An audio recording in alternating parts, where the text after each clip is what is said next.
Okay guys, most people don't think about this when they're doing the exterior inspection, but the first thing you got to check is actually the mailbox. It's got to be functional. By functional, I mean the lid needs to open and close. This one's pretty tough, but it's not functional, so we're going to leave that alone. You want to make sure your flag is there and comes up. You want to make sure the box is connected to the stand that it's on and that the stand is solid. This is not the best one I've ever seen, but it's okay, and I verified that it does have the mailbox numbers printed legibly on the front of the mailbox so that the mailman can identify it. Next thing you're going to do, you're already out here in the driveway, check out the driveway and see how clean it is. Now, we're not worried about, again, similar to inside the garage, we're not worried about this. That's perfectly fine. What we're looking for is large grease stains that can be easily pressure washed off and that need to be. So once you get over here, you're also going to look at all of the trim along the garage door, and this is frequently bad. This is actually one of the only times I've ever done one of these inspections and seen all of the weather stripping for the entire garage door be in good shape. Then you're going to check out the garage door itself, come over here to the side and look down, because if there are any issues, this is typically where you're going to see it. There's going to be dents and stuff in here. Go ahead and check this handle if you have the key for it and if it's unlocked. Now, normally we don't even mess with those, but you do need to check it and at least document, does it have a key or does it not? And if it does the key work? You're also looking at all of the stucco out here. For example, right up in this corner, as you can see, there's a big old chip of stucco missing. You're going to document all of those as you go. Try to get the code for the garage door opener so that you can use the code to open the door and verify that the code still works. You also want to check out all your exterior lights, and you want to make sure you have house numbers clearly legible from the road. Make sure trees and whatnot haven't started growing in front of wherever these are, because this is what emergency services is going to need to find this house in the event that they really need to. Now, for your exterior lights, you're often going to have a switch inside the house that can control them. However, you're also often going to have a photo sensor on the outside of the house out here. And these photo sensors, they may be on one side or the other, typically near a circuit breaker panel, or they may be somewhere altogether different. But they're little teeny tiny round holes that get the light from the sun so that they know if it's daytime or nighttime, and they use that to turn on and off the lights. Now, they may be exclusively in control of the lights, or they may work in conjunction with a switch on the inside. But if there is a photo sensor, you want to make sure it's there, because that's part of the safety for the neighborhood, as everyone's lights coming on at the same time. Keep on walking around. A lot of times you're going to have these little drain pipes from ACs and whatnot sticking out here. It's fine if they're there. That's not really the optimum placement, but at the very least you want to make sure that they're not eating all the cement away here, because that will also happen frequently. Now, you're also going to have outdoor outlets quite frequently, and what you need to make sure with these is that it's either got these types of individual covers for each socket, or that you've got one big whole waterproof cover. Now, you can cover that under electrical, of course, but we're already out here looking at all this, so I'm going to make sure you see it. But under your eaves, every one of these little holes, those are ventilation holes for the attic. And back behind those ventilation holes, there's a very fine mesh screen intended to let air in and out, but not to allow critters in and out. So you're going to want to check all those out. And then at the same time, while you're at it, you're looking at the fascia, especially on the corners of the fascia. Quite frequently is where the rot is going to start, but you want to be checking all the fascia out so you can find the rot if there is any. You also just want to look at the landscaping in general, so that you're almost always going to send a landscaper if you're turning over a property, but it's good to get a general sense of exactly what it looks like before and after. So take plenty of pictures of that, and also make sure, for example, with this tree here, I don't see any sign of it bringing up the sidewalk or the driveway here. The roots sometimes can get under these. So you're going to want to identify that as soon as you can, rather than waiting for it to become a really huge issue. Also, just being generally observant, you'll notice things like this on the ground. So this is far more than just landscaping. There is a whole mess of broken glass mixed in with the gravel down here. But they're probably going to have to remove some of these pavers and then dig up all this gravel and dispose of it and put some new gravel down, or maybe they'll be able to rake some extra gravel from the yard in here, but you definitely can't have all this glass on the ground. Now, while you're outside, and we covered this under windows on the inside as well, but as long as you're on the outside, this is another good time to be looking at your windows and your screens. And you won't be able to see it here because the lighting isn't quite right.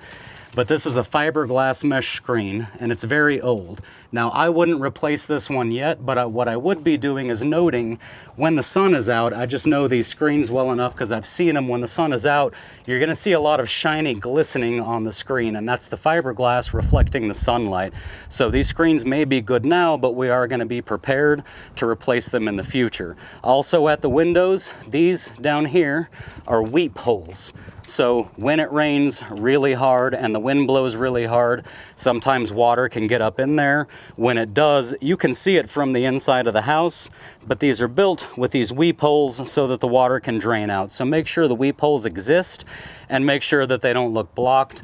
Also go around the corners of the windows and check that the stucco, siding, trim, whatever it is around the window, make sure there's no cracks that need to be filled in with all of that. Moving around the side of the house, again, check all your fascia corners. Check your fascia all the way down, but especially check those corners because that is where the rot starts. And then when you come to the gate, you want to make sure, this one is actually super nice. You want to make sure that without a lot of effort, these gates shut and latch the way that they're intended. You also just want to check the pickets. These are pretty old and they're not in super amazing shape, but none of them are falling off. None of them are actually rotten. This one is a tiny bit loose, so we may ask them to tighten that up, but see, there it goes right there. So this gate's actually in decent shape. You do want to come over here and you want to check the bar on this gate that mounts it to the block wall or whatever it's mounted to. Make sure that's nice and solid, not coming off. Same thing on this side. And then as you walk down here, you're just checking the same things. You're checking these windows for caulking and sealant around the sides to make sure water can't get in. Take a look at those weep holes. Take a look at the screens. Take a look for weeds. There's one small weed there, but we need to know what we're letting the landscapers look for. All the way down, we're looking at the eaves. We're making sure that the paint isn't peeling and coming off. We're making sure that the vent holes are there, that the mesh is behind them. And look here, we've got a perfect example finally. We come to this corner and we've got a rotten fascia corner, and if you look right here, that looks like a 2x12 that is actually completely rotten up there at the top. So that's gonna be a bigger job we're gonna have to write up because we don't want that rot spreading onto the roof especially. Now we're gonna look at the same thing. These posts out here, kind of like these corners, when these posts stick out, those tend to rot a lot as well. And then all of this lattice here is not in great shape. I'm going to recommend that we probably pull all of this down. However, it is still up and it's not in horrible, horrible shape, but we definitely are going to document that it's all cracked and kind of falling apart because what we don't want to happen is to think that when the new tenants move in, that everything was in good shape, and then we're trying to charge them for that when they move out. This is definitely in bad shape. It's not going to last. And then moving down the house even further, we've got the gutters. Now we're going to look at the gutters a little more closely when we get up on the roof, but gutters, as far as I can tell, are always bad. They're either full of debris or there's something else wrong with them, but gutters just really seem to be an issue. And again, over here on this corner, we've got more rotten fascia. Now we're also going to look at these posts.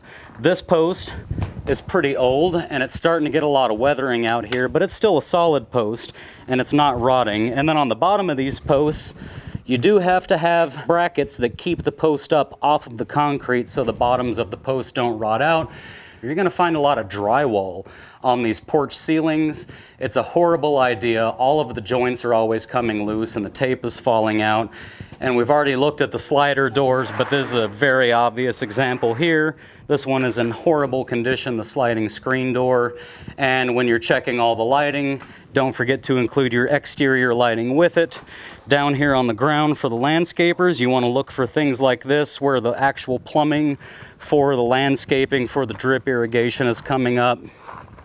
And you do want to check your plants in general. Now, you don't need to test the irrigation system, but you can look at these and say, okay, it appears that they're getting water, right? They're not all old and dried out. It is summertime in Arizona, so they're probably not going to be super, super green, but they seem like they're in good shape. And there's another gate. We would go and test that gate just like the others. Things like this typically are not original to the home when the renter moved in. So most likely what we're going to try to do is probably remove this. We may even just leave the base because that's a lot of dirt to remove, but all of this is getting ugly. It's all rotten. It's going to fall apart. The tenant probably put this in, but we'll reference the old pictures and everything, and we'll find out if they did, and we'll tear these down, but we're definitely going to document that they're here, because that's not normal. Now also guys, don't forget, a lot of these places have exterior lighting. Most of the time in a rental, these don't work anymore. They rarely get maintained. But again, nonetheless, whether the owner is going to want to do something about it or not, we do want to document that they exist and that they do not work. And then back here, we don't have to go all the way back, but we've got a shed. So we're just going to inspect that shed for general condition and security. Usually sheds aren't going to be in great shape. Now, if we were in a super nice neighborhood, we'll do a detailed inspection of the shed. But this one, again, I won't waste your time on video checking out a tiny little shed, but we're going to make sure it's not rusted. We're going to make sure the roof's not leaking. We're going to make sure that there's nothing too unusual going on with it. And again, we walk the whole exterior. We check out all the walls, all the windows. This window's missing a screen, for example, and we just do the entire perimeter of the home just like that.